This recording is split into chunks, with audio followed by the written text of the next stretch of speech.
les personnes présentes. Je remercie l'auteur d'avoir bien voulu m'inviter pour la présentation de son roman. Je salue également les collègues qui sont ici avec moi et qui, par leur présence, c'est-à-dire celle de l'université, témoignent, s'il en était encore besoin, que le travail de M. Moutibou est un travail de qualité qui mérite donc une réception qui soit à la hauteur de cette qualité. Je voudrais commencer par dire que une chose que j'ai perçue, qui me semble importante, c'est que M. Moutiébou ait produit en même temps, à la fois, un essai et une œuvre de fiction. C'est-à-dire qu'il y a un ouvrage qui vient d'être présenté par un collègue sociologue, n'est-ce pas? Donc une enquête sur les sourds-muets, mais il a également écrit un roman. Et on peut se demander, puisqu'il a déjà écrit un ouvrage dont on va dire qu'il est scientifique, avec des données, un certain nombre d'éléments quantifiables, pourquoi avait-il encore besoin d'écrire un roman? Ça me permet d'introduire une problématique liée à l'importance ou à la nécessité de la littérature. Le modérateur ici présent est un écrivain, il n'est pas seulement enseignant, n'est-ce pas? C'est simplement dire que la réalité qui nous entoure, lorsque nous voulons en parler, nous devons sélectionner ou alors distinguer entre des événements et des éléments qui sont objectifs et d'autres éléments dont on va dire qu'ils sont beaucoup plus, peut-être pas subjectifs, mais des éléments symboliques, des éléments affectifs ou bien des éléments métaphoriques. Donc, il a parlé des sourds-muets, il y a des éléments objectifs, quelle est leur situation, il y a des éléments peut-être statistiques, combien sont-ils, il y a des éléments institutionnels, quelles sont les institutions, les organes qui existent pour prendre soin de ses frères et de ses sœurs. Donc, tous ces éléments peuvent renseigner une enquête.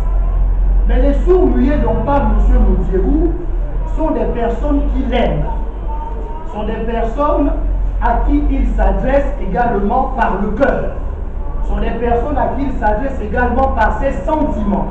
Et dès qu'il est question de sentiments, dès qu'il est question de cœur, ce n'est plus tout à fait à la science que l'on s'adresse, mais c'est à la littérature et aux arts.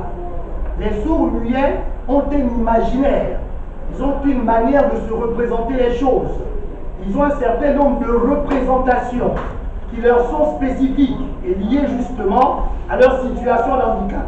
Et ça, c'est à la littérature de s'en charger, d'essayer de nous faire découvrir l'imaginaire d'une communauté, d'essayer de nous faire découvrir des sentiments, des perceptions, des représentations, des manières d'aimer ou de détester de telle ou telle communauté, en l'occurrence aujourd'hui, celle des sourds-muets. Voilà donc pourquoi il était important pour l'auteur, à côté d'un essai, de produire un roman, c'est-à-dire, et c'est une définition un peu trompeuse, une œuvre de fiction, puisqu'en réalité, il n'est guère question de fiction ici. S'agissant donc du roman, je voudrais dire un mot du titre. Lorsqu'on parle de la littérature gabonaise et qu'on s'interroge sur les précurseurs, c'est-à-dire quel est le premier romancier gabonais, il y a des débats autour que l'on abordera bien évidemment pas ici, mais l'un des noms qui est souvent avancé, c'est celui de Robert Zotumba, qui a écrit Histoire de l'enfant trouvé. Donc quand l'auteur écrit Histoire d'un père trouvé, il y a bien évidemment une référence à ce livre initial de Robert Zotumba, dont on sait qu'il raconte une histoire véritablement dramatique. Maintenant, s'agissant de ce livre, je ne vais pas raconter l'histoire, mais je vais dire ce que j'en ai retenu. Parce qu'une histoire ne vaut que par rapport à ce qu'elle laisse, au legs qu'elle peut installer dans la vie d'un lecteur, dans la conscience d'un lecteur. En cela, la littérature n'est pas un jeu. Il y a un auteur qui s'appelait Flaubert qui disait « Il ne faut pas lire comme les enfants, simplement pour se divertir. Il ne faut pas davantage lire comme les orgueilleux, simplement pour se cultiver. Mais il faut lire pour vivre. » C'est-à-dire que lire est une activité qui nous permet de vivre. Pourquoi? Parce que le roman nous parle de notre société. Il y a un sociologue qui nous parle de notre environnement. Et de ce point de vue, il constitue une porte qui nous permet de mieux entrer dans la société gabonaise. Pour ma part, jusqu'à ce que je lise ce roman, je n'avais pas connaissance du statut, de la vie, de l'imagination et des représentations d'une communauté qui s'appelle les sourds-muets. Je savais qu'il y avait des sourds-muets au Gabon, comme d'autres Gabonais souffrant de tel ou tel handicap, mais je n'avais aucune information. C'est par la porte ouverte par le roman de M. Mounzerou que j'ai eu la capacité d'entrer dans votre univers et de faire connaissance avec vous. Mais une connaissance sentimentale, parce que c'est cela le roman, n'est-ce pas? C'est un cœur qui s'épanche, c'est une âme qui s'épanche, et quand on lit un rendu, une production romanesque, on n'est pas d'abord touché au niveau de l'intelligence, on est d'abord touché au niveau du cœur. Donc, ce que nous présente M. Mounzerou, c'est une littérature de témoignage, une littérature engagée.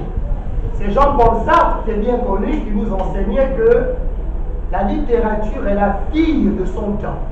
Ça veut dire que si un romancier écrit ici et maintenant, il ne peut parler d'autre chose que des problèmes de son époque. Et M. Mounzerou a respecté cette loi, qui est une loi du roman, en produisant une œuvre de témoignage. Et au-delà de lui, quand on lit toute la littérature gabonaise, quand on regarde tout le cinéma gabonais, vous allez vous rendre compte que le cinéma et la littérature ne parlent jamais des riches, ne parlent jamais du bord de mer, ne parlent jamais du bonheur, mais parlent toujours de la face obscure de la société. La plupart des films gabonais se déroulent dans les Matiti. La plupart des romans gabonais ne se déroulent pas au centre-ville, mais dans les Matiti. Donc si la littérature doit témoigner, elle doit témoigner de ce qu'on ne voit pas. Les sourds-muets et les handicapés sont ceux qu'on ne voit pas. Ils sont au nombre des invisibles et une littérature de témoignage permet de leur donner une visibilité. Donc, à partir de cette publication, tous ceux qui liront ce texte, et chacun de nous fera sa part par rapport au cercle qui sont les siens, tous ceux qui liront ce texte, n'est-ce pas, auront la capacité de voir ce qu'ils ne voyaient pas jusqu'à présent, parce que rendu invisible, je parle bien évidemment de la communauté des sourds-muets. Donc, c'est une littérature de témoignage et il faut bien évidemment s'en féliciter. C'est le premier roman gabonais où cette question est véritablement centrale et donc où elle a la possibilité de se diffuser et d'être véritablement abordée ou bien examinée. Mais quand on regarde le texte, il n'y a pas que les sourds-muets qui sont invisibles. C'est l'histoire d'un père trouvé. Il y a la question de l'orphelinité. Une question cette fois-ci très présente dans le roman gabonais où plusieurs personnages sont des personnages orphelins. Il y a toujours la présence de la mère, mais le père est très souvent le grand absent. Donc, il y a la question des malentendants, mais il y a aussi la question de ceux qui n'ont pas de père et qui justement sont invisibles par ceux-là qui n'ont pas de père. Parce que le père est une autorité morale et spirituelle, pas seulement biologique. C'est le père qui donne son nom à un enfant. Si vous n'avez pas de père, si votre père ne vous a pas reconnu, il y a un délit de paternité. n'est-ce pas? Et vous vivez comme une espèce de feuille séparée d'un arbre. Vous n'êtes pas relié au tronc. Et la sève n'a pas la possibilité de circuler en vous. Donc, ce personnage qui s'appelle Martin n'est pas seulement un malentendant, il est également dans la situation d'un orphelin. Alors, il rencontrera deux pères. D'abord, on va dire un faux père. Et vous voyez un peu le diable. Tandis que Martin recherche un père qu'il a abandonné, ben, il y a un homme qui lui recherche un enfant. Et donc, cet homme qui recherche un enfant va se présenter à Martin en lui faisant croire qu'il est son père. Vous voyez comment les diables sont importants. Tandis que certains renient les enfants, il y en a d'autres qui en cherchent. C'est comme tandis que les femmes se font avorter, il y a des femmes qui sont stériles. Et le roman nous permet de donner une visibilité à tous ces problèmes. Mais lorsque Martin, en dépit de l'amour que lui apportera ce faux père d'Anquetil, découvrira que ce n'est pas son père géniteur, il choisira de s'en séparer. Et quand il rencontrera finalement le père biologique, les choses se passeront très mal. Et il y a une phrase dans le texte extrêmement importante où l'auteur dit que Martin finira par apprendre que les véritables liés dans la vie, les relations les plus importantes ne sont pas celles qui passent par le sang, ne sont pas les relations biologiques. Je peux être le frère, même père, même mère de mon frère, le frère, même père, même mère de ma soeur, et mieux m'entendre avec un ami. Et dans ce roman, ce qui m'a intéressé, c'est qu'il n'y a pas que le témoignage du désespoir. Il ne s'agit pas seulement de pleurer sur la condition de ceux qui sont invisibles. Il ne s'agit pas seulement de plaindre le sort des sourds-muets, mais Martin va rencontrer sur son chemin des âmes au grand cœur, comme Ferdinand. Ça veut dire que dans la société qui est la nôtre, s'il y en a qui font le mal, il y a nécessairement quelques-uns qui font le bien. Peut-être ne les rencontrons-nous pas, mais ils existent. C'est un peu comme le ciel. Le soir, le ciel est obscur, mais il y a quelques étoiles qui brillent et qui nous rappellent que la lumière peut quand même briller au milieu des ténèbres.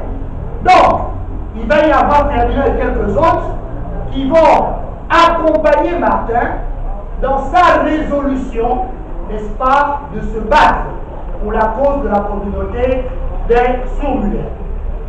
Et la fin du livre est plutôt encourageante, parce que cette équipe va réussir à mettre en place des structures au bénéfice des sourds-muets, n'est-ce pas? Ce qui signifie que le roman ne se clôt pas sur une note de désespoir, mais qu'il est une invitation pour tous ceux qui ont encore du cœur de ne pas seulement se regarder soi-même, parce qu'un philosophe qui s'appelait Alain avait dit ceci, qu'il peut y avoir de la honte à être heureux tout seul lorsque le voisin ne l'est pas. Je vous remercie.